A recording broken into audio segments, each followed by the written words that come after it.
മുഖ്യമന്ത്രി പിണറായി വിജയനെ ഇഷ്ടപ്പെടുന്നവർ പറയുന്നു അദ്ദേഹം ഇരട്ടച്ചങ്കനാണെന്ന്. വാസ്തവത്തിൽ അങ്ങനെ താങ്കൾക്ക് അങ്ങനെ ഒരു അഭിപ്രായമുണ്ടോ? അദ്ദേഹത്തിൻ്റെ ആരാധകർക്ക് അങ്ങനെ പറയാനുള്ള എല്ലാ അവകാശങ്ങളുമുണ്ട്.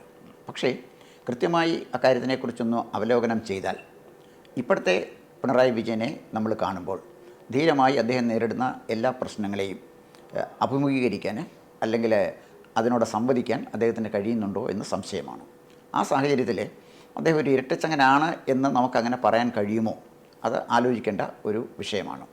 സഹിഷ്ണുതയോടെ തനിക്ക് നേരെ വരുന്ന ആരോപണങ്ങളെ നേരിടാനും അതിന് തൃപ്തികരമായ മറുപടി പറയാനും കഴിയുമ്പോഴാണ് അദ്ദേഹത്തിന് ഇരട്ടച്ചങ്കനെന്ന് വിശേഷിപ്പിക്കാൻ കഴിയുന്നത് എന്ന് എനിക്ക് തോന്നുന്നത്. ഈ അടുത്തതായിട്ട് അദ്ദേഹം എന്തെങ്കിലുമൊക്കെ ചോദ്യങ്ങൾ വരുമ്പോൾ ചിരിക്കുന്നുണ്ട് ഒരുപാട്. എന്താ ഈ ചിരിയുടെ അർത്ഥം എന്താ?